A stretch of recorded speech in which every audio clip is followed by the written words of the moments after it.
dia, pessoal. Bom dia. Sejam bem-vindos, Café e Bíblia. Vão deixando aí nos comentários. E já iniciando, que a gente sempre esquece, mas o povo do YouTube sempre ensina, né? Quem já está entrando aí, mande um aviãozinho para os amigos, compartilhe essa live para que outros possam receber também essa mensagem. E não se esqueçam de se inscrever, a gente tem feito aí uma força-tarefa realmente, porque se inscrever, porque compartilhar, porque curtir, colocar ali gostei, deixe comentários depois lá no YouTube, na verdade, né? Porque para o canal, para o YouTube poder entender que é relevante esse vídeo, para poder entregar para mais pessoas, né? Para que o algoritmo entenda que esse vídeo é legal e está sendo relevante e acaba entregando para mais pessoas e a gente não precisa depois ficar, né? Depois de um tempo ficar pedindo aí, se inscreva, curte, né? Comente, automaticamente ele já começa a entregar. E a gente precisa de 50 inscritos. Sim. A gente está aí em 28. Essa semana foi 8, né? Então vamos chegando devagarinho. Cada um é uma vitória, mas a gente precisa de 50 inscritos para começar a gravar ao vivo direto do YouTube, né? E não ficar com a tela virada aqui no Instagram, fica tão desconfortável, eu sei. Mas a gente está chegando lá, é uma construção, como diz aí o nosso grande amigo Kleber, que está já há um tempo no YouTube aí, estamos juntos caminhando. Era isso. Hoje a gente vai continuar falando sobre Daniel, no livro de Daniel. Acho que nós vamos fazer hoje e no próximo domingo. A gente encerra, até para não ficar uma série muito grande. Tinha muita coisa aqui, mas a gente só resolveu pegar mais duas etapas, né?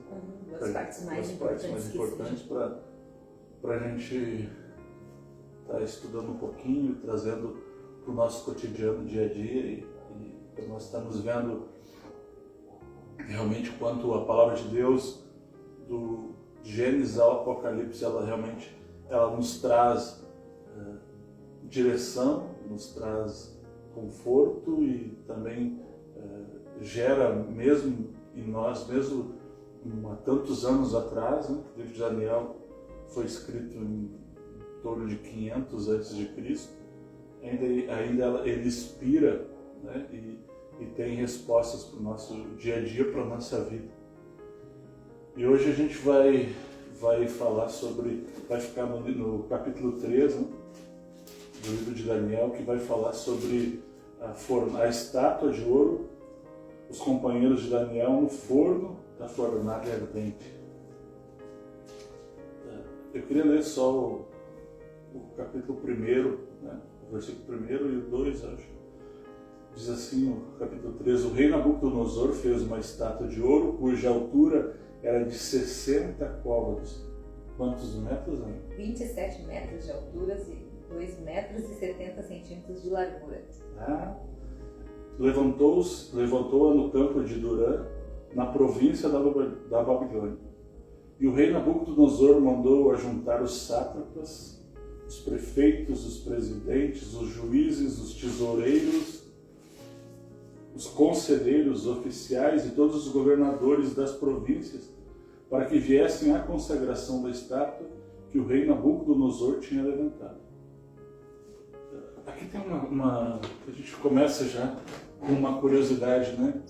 Que às vezes a gente lê essa história, né? Talvez o livro de Daniel, as duas histórias mais marcantes, acho que vai ficar, quem é cristão desde pequenininho já sabe que a gente ouvia isso na escola bíblica, e acho que talvez as duas mais interessantes são a fornalha ardente e Daniel na cova dos leões, né? Acho que todo mundo se lembra da história da fornalha ardente e da Daniel na cova dos leões. E aqui tem uma coisa interessante, que sempre quando a gente vai estudar, vai ler, ou ouve alguém falando, ou a gente se lembra da história, a gente às vezes passa despercebido que Daniel não estava ali, né? Onde estava Daniel? Daniel não estava, porque a gente sempre vai relacionar automaticamente que Daniel estava ali, mas só estavam os 3 meninos, né? Dos 4 os 4 que desde o início a gente está falando, né, quando eles foram, Israel e Judá foram cativos para a Babilônia, que Nabucodonosor escolhe alguns líderes, né, alguns jovens de boa aparência que serviam no reino, né? A história diz que Daniel era um dos príncipes de Judá, então os 4, né, que a gente estudou e leu e comentou nos últimos vídeos, que se abstiveram da comida do rei durante aqueles 3 anos, né? 3 anos eles comendo só legumes e frutas e tomando água e deixando de lado toda aquela parte do palácio. Agora Daniel não está ali, né? Então, e o rei Nabucodonosor, que a gente encerrou a semana passada dizendo que o rei fala para dar um decreto, né? O Deus de Daniel é o verdadeiro Deus, o Deus Altíssimo, o verdadeiro Deus. Ele manda cartas para todas as províncias, né? Todos os reis, os países que estavam sob o domínio da Babilônia naquele momento, e diz: o Deus de Daniel é o verdadeiro Deus. Senhor dos reis, aquele que revela mistérios, que foi o encerramento do último capítulo. Sim. E agora inicia o 3º capítulo, ele dizendo: olha, eu vou fazer uma estátua aqui, de 27 metros de altura, quase 3 metros de largura, e todo mundo vai adorar essa estátua. A gente ficou meio assim, nós estávamos essa semana conversando sobre isso, né? E para nós falarmos sobre isso, daí no início a gente pensou em não falar, mas há algo muito interessante nesse início, quando Nabucodonosor diz, primeiro ele encerra o capítulo anterior, dizendo: o Deus de Daniel é o verdadeiro Deus, não há outro Deus além o Deus de Daniel, que realmente é um Deus que realiza grandes milagres. Agora ele começa essa outra parte da história, ele dizendo: vamos fazer uma estátua gigante, e todo homem, todo ser, todas as pessoas do reino da Babilônia e aqueles que são cativos da Babilônia, eles vão precisar se dobrar e adorar a essa estátua. Inclusive, que é interessante, não se escaparia de se dobrar até os governantes, os conselheiros, tesoureiros, juízes, magistrados, autoridades. Sim. Então, todo mundo teria que se prostrar diante dessa estátua, não era só os, né? Sim. Todo mundo. Não ficaria um homem, uma mulher de fora. O mesmo rei que um pouquinho atrás na história disse: o Deus de Daniel é o único Deus verdadeiro. Então a gente nunca se posiciona politicamente, eu e Ana, a gente sempre tem as nossas convicções, mas a gente pensou muito em falar sobre isso só que não é uma parte política, mas é algo que é muito natural desde o início. O povo de Israel, nós como pessoas, né? O povo de Israel lá no passado, quando eles entram na terra prometida, né? A terra que Deus deu para eles chegam ao profeta Samuel e dizem: a gente não quer, a gente quer um rei que domine sobre nós, um líder, um governante, alguém que domine, a gente quer ser como os outros povos até. E daí Deus diz para o profeta: não, mas eu quero ser o rei de vocês. Eu sendo o rei de vocês, vocês não vão ter ninguém que domine. Nós vamos levantar juízes para que eles possam gerir as dificuldades, mas eu vou ser o rei de vocês. E todo o povo chega para Samuel: não, a gente quer um rei, a gente quer ter um governante sobre nós. Então, desde o início da história do povo de Israel, a gente vai ver que o ser humano, ele tenta trazer isso, que há uma governança natural, humana, que possa suprir aquilo que a gente deseja. E a gente está vendo que no livro de Daniel, mais uma vez, Deus está mostrando para a gente que não há uma governança natural, humana, de um homem, de uma pessoa, de uma instituição, de um país. não há uma governança natural que possa suprir o que Deus tem para a minha vida e para a tua. Então, quando a gente pensa que desde o povo de Israel, olha, a gente quer ter um líder, um rei, um governante que domine, esse nunca foi o plano de Deus e não vai ser, não foi para Daniel, não foi para Jesus, porque a Bíblia, os judeus estão esperando um Salvador até hoje. Quando Jesus chega, nasce naquela manjedoura, os caras dizem, não, esse não é o rei de Israel, não é o libertador, não é o governante que nós estamos esperando, porque eles imaginavam que um rei iria nascer no palácio, que iria naquele momento tirar a governança que Roma tinha sobre Israel, mas Jesus nasce numa manjedoura, no meio de animais, né, num lugar humilde. Então a gente começa a ver que na história realmente a governança, o reino, quando a gente fala, a gente gosta muito de falar e a gente acredita nisso, né, que a nossa vida aqui nessa terra nós precisamos viver o melhor de Deus aqui, sermos os melhores naquilo que nós realizamos, é o que Jesus ensina, né? Mas que a nossa esperança, a nossa fé não é na governança humana, mas é na governança do reino de Deus, né? Estabelecido através de Jesus aqui nessa terra, para até o dia, interessante, o dia que a gente deixar essa terra, ou se Jesus voltar antes, a gente realmente viver o reino de Deus, a governança total, e se cumprir o que Deus queria fazer com o povo de Israel, que é Deus sendo o nosso Deus, nosso rei, e nós vivemos a sua dependência. Aqui, Nabucodonosor está mostrando mais uma vez que a governança natural ela não tem valor, ela não está disponível todos os momentos para nós. E aqui é uma coisa incrível, cortando agora. Quando a gente estava conversando sobre isso, eu até estava meio assim para a gente, né, falar sobre isso, mas agora ainda me veio mais algo,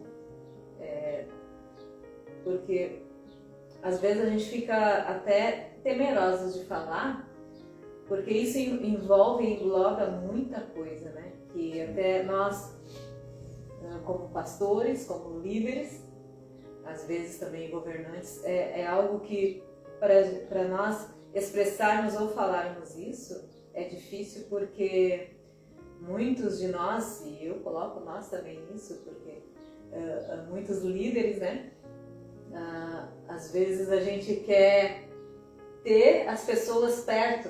Sim. E você declarar isso, que as pessoas não precisam, né, ser dependentes de um líder, de um governante, seja pastor, seja um líder, seja um governante, é algo surreal para a nossa geração.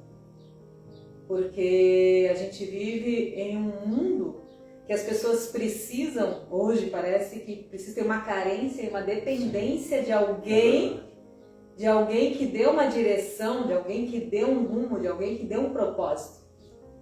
Só que aqui é que entra realmente essa palavra, que a gente precisa realmente de somente Deus, a dependência dele, o rumo dele, o caminho que ele nos dá e o propósito que ele nos dá. E é tão difícil isso, né? A gente realmente acreditar somente na palavra dele, nos propósitos dele, mas nós somos carentes. E aqui eu também coloco nós somos carentes realmente de uma imagem, de uma representação. E acho que é por isso que tantas vezes o povo caía, sim, ou em um governante, ou querendo alguém, ou querendo uma imagem realmente que representasse e expressasse algo para eles, ou trazendo para nós hoje, para nós, pela carência que nós temos de precisar de algo que represente, algo que nos satisfaça, algo que nos dê um caminho, que nos dê uma luz, que nos dê um propósito.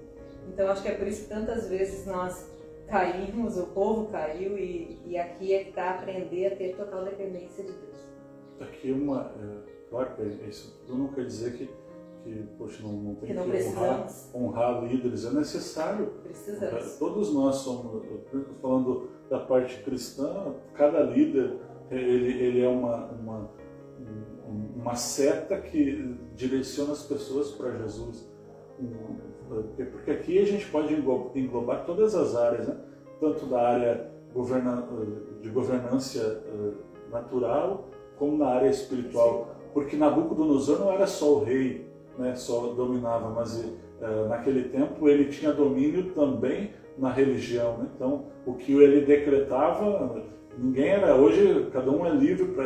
Eu quero ser cristão, eu quero ter alguma outra religião, eu quero.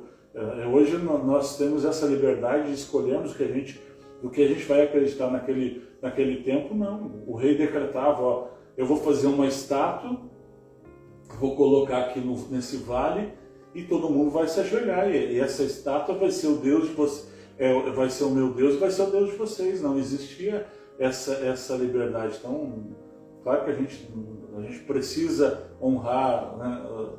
A Bíblia diz que todos aqueles que merecem honra precisam ser honrados. Os nossos governantes precisam realmente, nós precisamos orar pelos nossos governantes para que o povo, se o governo vai bem, o povo vai bem. Mas aqui... E nem anular, né? Porque todos nós precisamos igual de algum direcionamento e Deus realmente colocou pessoas em certos locais para que isso aconteça. Porque hoje Deus não pode estar aqui materializado, então Ele usa pessoas, né? Através do seu Espírito Santo. Mas realmente para a gente entender que a dependência total é dele e que Ele é o nosso rei. E é difícil isso, né? Você passar um momento difícil e você dizer... Esse equilíbrio, essa temperança. Poxa, hoje ainda de manhã a gente estava orando e conversando, né? Ana falando, será que tu seria capaz de ser como Sadraque, Mesaque e Abednego? Até quanto nós suportaríamos, então, né? a gente estava conversando sobre isso. Às vezes a primeira reação nossa é não, eu não tenho coragem de ser pego e atirado na fornalha ardente. São situações... Essa dependência natural de Deus foi o que Deus disse para Samuel lá no início, antes de Saul ser colocado como primeiro rei de Israel. Eu quero ser o Deus de vocês. Então, às vezes, a gente tem essa dependência. Poxa, eu quero... Deus é o Deus Altíssimo, Ele é o meu rei, meu Salvador. E daí a gente se depara com situações que a gente é colocado à prova. Claro que hoje a gente não é colocado à prova. Nós aqui no Brasil, graças a Deus por isso, a gente vê a igreja perseguida, a gente vê muita coisa. Ainda Ana comentava sobre um senhor que estava preso e morreu preso e não negou Jesus. Aqui no Brasil a gente tem essa liberdade, mas a gente se depara com outras situações, né? Às vezes é numa enfermidade, a gente precisa dizer, poxa, Deus é minha governança, eu preciso acreditar. Eu sei que os médicos são eficazes, há medicamentos que são eficazes, mas tem horas que somente Deus pode intervir em tantas áreas, né? Na família, no meio do nosso trabalho, daquilo que nós realizamos no nosso dia a dia, no nosso cotidiano, em tantas áreas da nossa vida. A gente precisa, às vezes, e às vezes nós achamos, poxa, mas a gente vive a graça de Deus, é um favor que Deus me dá, Ele é obrigado. Não, Deus não é obrigado. Por isso que a graça é um favor que nós não merecemos, né? Poxa, gente, às vezes eu vejo pessoas dizendo, poxa, vivo a graça, e às vezes não tem entendimento do que é graça. A graça é um favor que eu não mereço. Eu não mereço a graça. Eu não mereço Jesus ter morrido naquela cruz. É um favor que eu não mereço, que Deus está me dando. Então a graça, esse favor, muitas vezes a gente se depara com situações como Sadraque, Mesaque e Abednego, que diante de um ídolo que Nabucodonosor coloca. E aqui vem uma coisa interessante, todo mundo está ali, né? Daniel não está. A gente até, quando leu isso, a gente começou a pesquisar na Bíblia, em livros de estudos, onde é que estava Daniel naquele momento. Eu questionei porque eu confesso que na minha humilde, vamos dizer, ignorância, eu nunca me atentei para isso. Mas onde é que estava Daniel nessa história, gente? Aí a gente foi... Se o livro é de Daniel... Se o livro é de Daniel, cadê Daniel? Aí eu fiquei, será que ele ficou olhando os amigos lá e ficou escondidinho? Não, aí a gente foi pesquisar, né? E não tem muitos relatos, assim, bíblicos, né? Mas estudos, né, de teólogos e tudo mais, que diz que, como Daniel aqui, né, no capítulo antes tinha dito que o rei, né, colocou ele no alto cargo, né, como governante de províncias, provavelmente ele não estava ali, né, que é o que realmente sugere que ele não estava ali, estava em outras províncias, né, governando, trabalhando. Então ele não estava ali, então ele se livrou dessa. Depois tem outras, né? Mas então Daniel não estava no momento, por isso que ele não entrou na fornalha. Então o rei, a história, né? O rei faz ali, tem um forno, né? Um forninho a lenha bem aquecido, e de repente daí eles tocam, daí vai ser bem específico se você ler ali, tocam harpa, tocam não sei o que, tocam violão, toca guitarra, toca tudo. Que eu nunca ouvi, que tipo de instrumento saltério, e dá aquele mundaréu de som, e quando terminasse o som todo mundo se ajoelhava. Você imagina daí uma multidão assim num vale, né? Porque a estátua foi colocada num vale. Eu imagino o rei esperando, todo mundo se ajoelha e daqui a pouco fica 3 carinhas de pezinho ali, né? Todo mundo baixa aqueles 3. Daqui a pouco todo mundo levanta, tocam de novo e todo mundo se ajoelha e aqueles 3 ali. E daí chega uma coisa que é bem interessante, né? Chega alguém no ouvido do rei, que precisava ser alguém que vivia na casa do rei, no reino, né? E diz, tem 3 carinhas aí de Israel, aqueles mesmo que tu disseste que tinham uma sabedoria acima da média, alguns tinham até 10 vezes mais sabedoria do que a gente, eles não se dobraram. Os mesmos que lá na história anterior, Daniel livra eles da morte, né? Porque o rei disse, vão matar todo mundo, se ninguém descobrir o sonho. Daí Daniel disse, não, me leva para o rei porque eu vou salvar a pele de vocês. Os mesmos que Daniel, Sadraque, Mesaque e Abednego haviam salvado lá atrás, na história anterior, agora estão dizendo para o rei, olha, rei, os 3 carinha, Daniel não está ali, mas os outros 3 estão ali e eles não se dobram. Quem denunciou eles para o rei foi exatamente os astrólogos, os conselheiros e os sátrapas, os sábios. Foi os que... A mesma turma que um pouco antes os 4 haviam libertado, né, dado a vida para eles, porque eles iam morrer. Então aqui são coisas muito interessantes que a gente traz. Né? Porque o amor de Deus, né, a gente transmitiu o amor de Deus para a vida de pessoas, não é, a nossa recompensa nunca vai ser das pessoas, mas vai ser a recompensa realmente daquilo que Deus tem. E de repente o rei chama eles e diz, vocês têm que se ajoelhar, eu fiz um decreto e não vou voltar atrás. E daí os 3 dizem, não, a gente tem um Deus, a gente tem uma cultura, explicam tudo de novo, né? Olha, a gente serve a um Deus, o nosso Deus, ele abriu o Mar Vermelho, nosso Deus, ele antes disso havia escolhido o pai Abraão para que nós fôssemos um povo escolhido e um povo de Deus, depois a gente ficou cativo, Deus abriu o Mar Vermelho, nos deu a terra que ele tinha prometido aos nossos ancestrais e começa a contar toda a história e a gente não vai se dobrar, rei. E daí o rei fica tão irado, a Bíblia diz que e ele manda aquecer aquela fornalha, aquele forno, 7 vezes mais, pega uns 3 meninos. Tamanha era a ira. O cara ficou meio bravinho e pegou os 3, né, os meninos, e a história diz que quando os homens que estavam carregando eles chegaram próximo da fornalha, foram mortos pelo tamanho, era o calor daquela fornalha.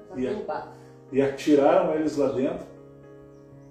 E daí a história de Sadraque, Mesaque e Abednego, e um semelhante ao Filho dos Deuses. Quando eles olham, eles veem os 3 caminhando na fornalha, mas alguém semelhante ao Filho dos Deuses, né?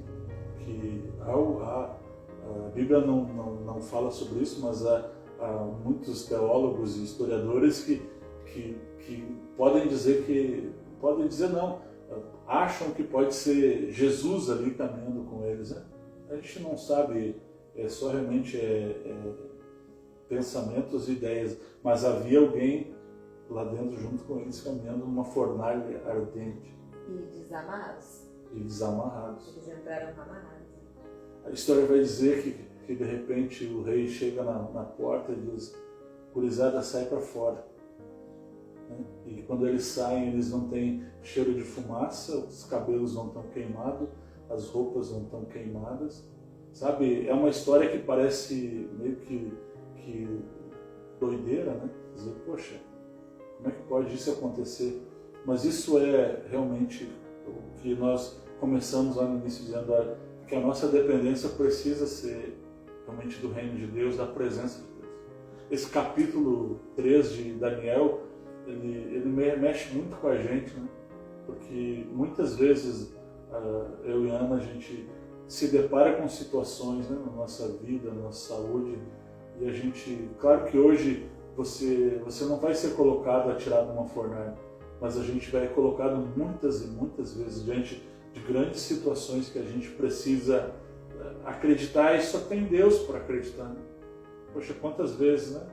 A gente olha que a gente precisa caminhar, entrar na fornalha, e a gente só tem Jesus para caminhar com a gente. Então essa é o capítulo 3 é algo tão especial, que fala de um grande milagre, talvez inexplicável, mas fala também de coisas interessantes, que o nosso governo não é daqui, a nossa esperança não é daqui. E falar disso hoje parece uma utopia, algo que não é real, né? Mas a gente saber que Jesus morre na cruz, ressuscita ao terceiro dia, aparece para os discípulos, caminha com eles durante uma jornada, participa da ceia com eles, encontra Paulo no caminho de Damasco, e ainda hoje, através do Espírito Santo, transforma vidas, transforma a minha vida, transforma a tua vida, transforma a nossa família. Esse é o objetivo do reino de Deus. E o mesmo Deus lá do passado, que criou Adão e Eva, é o mesmo Deus que gerou os princípios lá atrás e continua sendo e desejando que a gente seja o seu povo e ele seja o Deus que domine sobre a nossa vida. E se a gente entende que Deus está dominando sobre a nossa vida, os nossos princípios vão ser de busca total e incessante, para que a gente possa viver a presença e a graça e os milagres que Deus tem. E mais uma vez a gente vê aqui, como o Alessandro falou, né, na nossa vida não é uma fornalha, sim, mas é uma representação, uma analogia, né, das coisas que a gente vive, né, como nós vivemos os nossos desafios. Com certeza vocês têm os seus desafios, sim, aí, né, mas o que a gente aprende hoje, a gente viu aqui eles sendo traídos, né, pelos próprios que eles salvaram há um capítulo atrás, como a gente, sim, falou no último Café e Bíblia.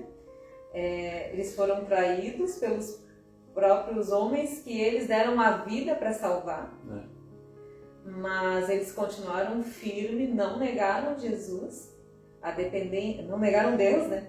A dependência deles total em Deus, foram até o fim, a confiança. Por isso que eu perguntei hoje, quando nós estávamos ainda lendo, nós lemos hoje a gente estava lendo ainda, e aí eu fiz essa pergunta: será que a gente resistia até o fim em não negar, né, e entrar numa fornalha?